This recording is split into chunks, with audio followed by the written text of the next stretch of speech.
राधे राधे दोस्तों, मैं MK जोशी आपके सामने मैं राजस्थान की कल्चर के बारे में बात करूंगा। सबसे पहले मैं राजस्थान की कल्चर के बारे में बात करूं तो राजस्थान के लोक देवताओं के बारे में बात करूंगा। राजस्थान के लोक देवताओं की अपने को परिभाषा पता होना चाहिए। राजस्थान के लोक देवता कैसे बने थे, कौन कौन राजस्थान के लोक देवता हैं, और राजस्थान के लोक देवताओं के बारे में सबसे पहले मैं आपको परिभाषा के बारे में बताता हूँ। राजस्थान की कल्चर में सबसे पहले अपने लोक देवता स्टार्ट करते हैं और स्टेप बाय स्टेप सब चीज़ों को पढ़ेंगे। और राजस्थान के जो लोक देवता है, राजस्थान की जो लोक देवता की परिभाषा के बारे में बात करता हूँ मैं। परिभाषा, इस परिभाषा में मैं बताता हूँ, ऐसे व्यक्ति जो साधारण समाज में जन्म लेकर महिलाएं व गायों की रक्षा करते हुए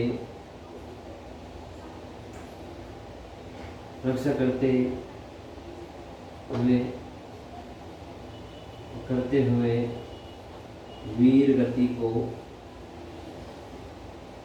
प्राप्त हो गए। ऐसे व्यक्ति जो साधारण समाज में जन्म लेकर गायों या महिलाओं की रक्षा करते हुए वीर गति को प्राप्त हो गए, उसको हम लोक देवताओं की श्रेणी में रखते हैं। जैसे कि पाबूजी, गोगाजी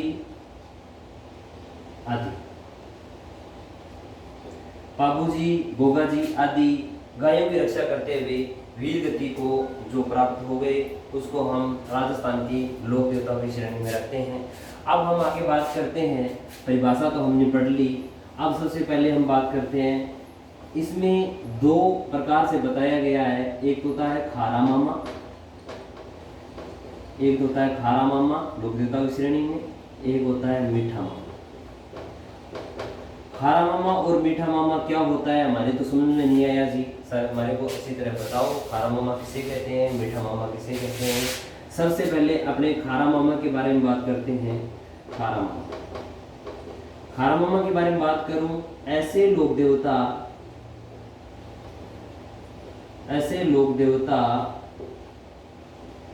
जिसको पशु की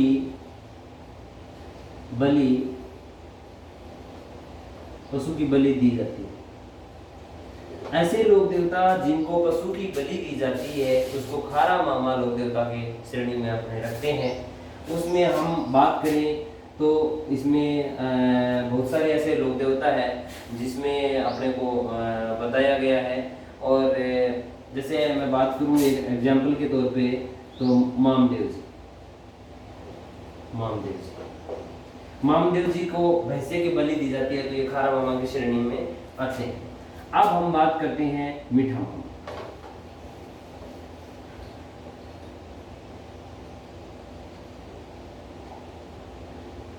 मीठा मामा के बारे में बात करूं तो ऐसे लोक देवता जिसको खीर, चूरमा आदि का भोग लगाया जाता है।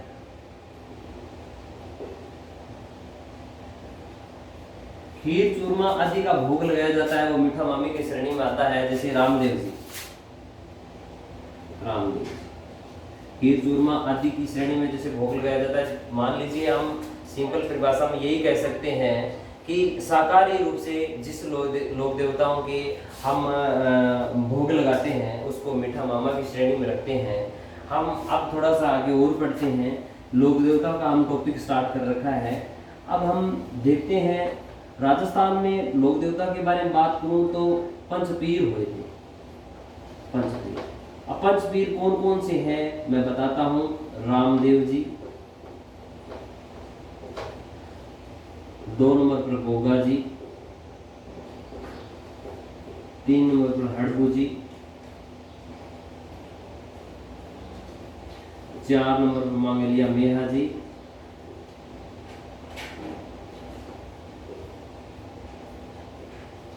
5 और 5 नंबर पर बापू जी। 5 नंबर पर बापू जी। ये पंच पीरों की श्रेणी में आते हैं। रामदेव जी, गोगा जी, हड़बू जी, मंगलिया मेहा जी, ये पंच पीर की श्रेणी में मैं राजस्थान के लोक देवताओं के बारे में बता रहा हूँ।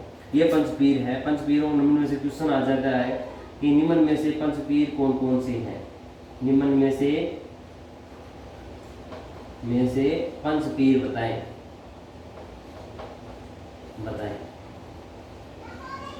तो पहले आ जाए रामदेव जी, 2 नंबर पर आ गया मेहा जी, 3 नंबर पर आ गया गोगा। मेहा जी के बाद में आ गया हरिराम जी, और 4 नंबर पर इनमें से कोई।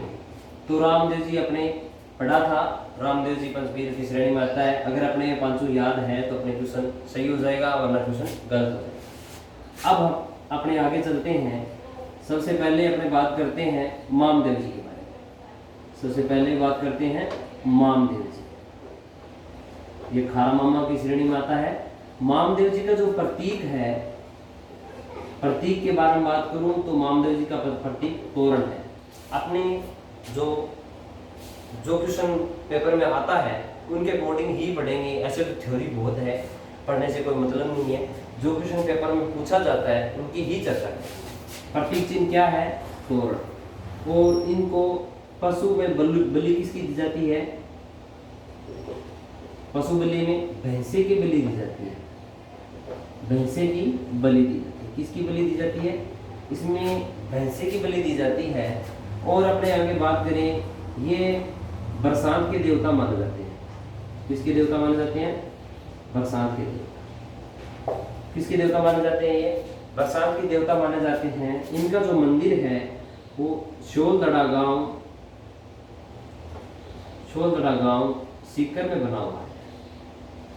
कहाँ पर बना हुआ है? शोलदड़ा गांव सीकर में बना हुआ है। इनका मुख्य रूप से मंदिर कहाँ होता है? इनका मुख्य रूप से मंदिर गांव की कांकड़ में होता है। गांव की कांकड़ में इसका मंदिर बना होता है। इसका प्रतीक चिन्ह तोरण है मामदेव जी की, और पशु बलि दी जाती है। बरसात के देवता माने जाते हैं। शोलदड़ा गांव सीकर में इसका मुख्य रूप से मंदिर बना हुआ है। हर गांव की कांकड़ में इसका मंदिर बना हुआ है।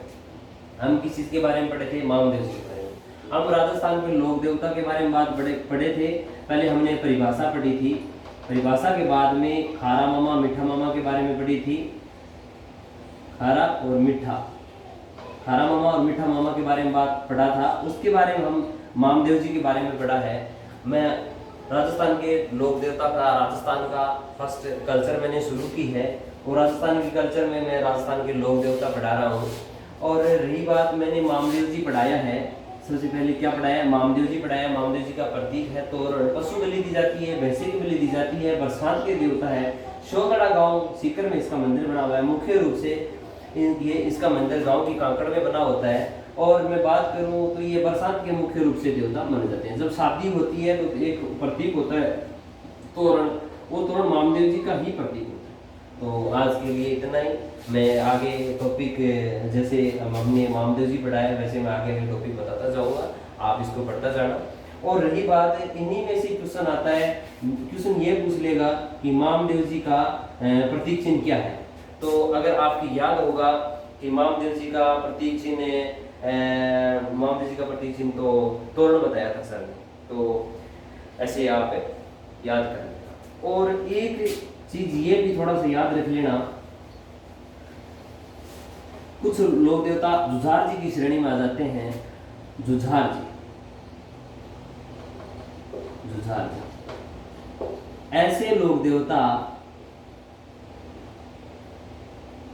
लोक देवता जो महिलाओं व गायों की रक्षा करते हुए